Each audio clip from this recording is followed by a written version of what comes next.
Pagi, Bu. Gimana kabarnya? Udah siap belum untuk belajar? Siap, Bu. Oke, kalau udah siap, kita baca doa dulu ya. Duduk yang rapi, kita baca doa sama-sama. Tangannya diangkat. Bismillahirrahmanirrahim. Amin. Baiklah, Ibu absen dulu ya, Nak. Ya, Bu. Kita yuk. Ada, Bu. Amelia Dita. Hadir, Bu. Dwi Jenwasi. Hadir, Bu. Baik, hadir semua ya. Lagi anak kedua ini. Kalian tahu nggak kita hari ini mau belajar apa? Nah, hari ini kita akan belajar mengenai sistem gerak pada hewan. Siapa yang pernah melihat hewan bergerak? Coba angkat tangan. Saya, Bu. Oke, coba Dwi, kamu pernah melihat apa? Saya, Bu. Jadi alat gerak itu terbagi menjadi dua. Ada alat gerak aktif dan alat gerak pasif. Alat gerak aktif itu berupa otot dan alat gerak pasif itu berupa tulang. Nah, kalau sistem gerak pada hewan, dia terbagi menjadi dua. Yang pertama, sistem gerak hewan invertebrata dan yang kedua, sistem gerak hewan vertebrata. Kalau sistem gerak hewan invertebrata itu dari contohnya ya, seperti cacing. Nah, cacing itu dia bergerak menggunakan otot-otot yang ada di permukaan tubuhnya. Selanjutnya ada gurita, dia bergerak atau berenang menggunakan tentakelnya. Nah, selanjutnya sistem gerak hewan vertebrata itu terbagi menjadi tiga berdasarkan tempat hidupnya. Ada di darat, di air, dan di udara. Nah, di sini Ibu udah siapin video, tapi sebelum kita lihat video, Ibu akan bagi kelompok dulu menjadi tiga kelompok.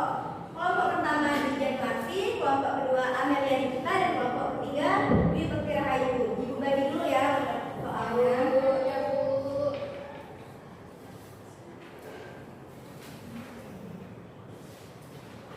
Sebelum dijawab, kita nonton videonya dulu.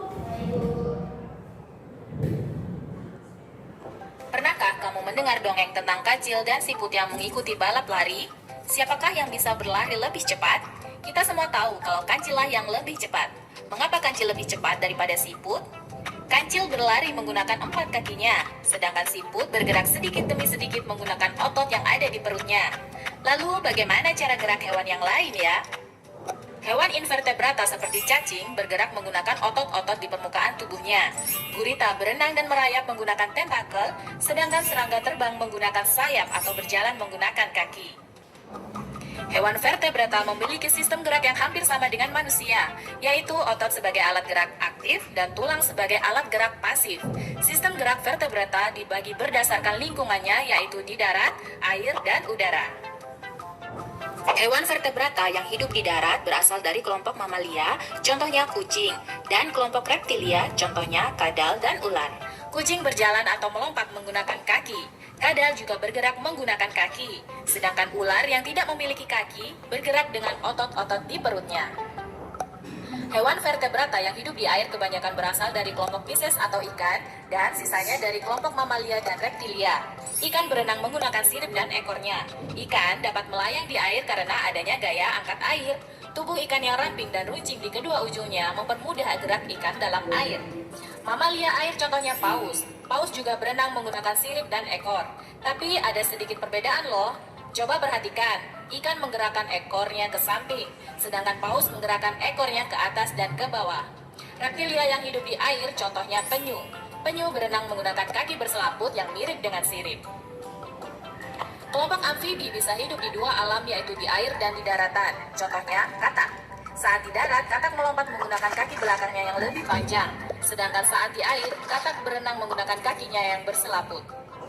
Hewan vertebrata yang bisa terbang berasal dari kelompok aves atau burung. Burung terbang menggunakan sayap. Sayap burung memiliki tulang yang kuat tapi ringan.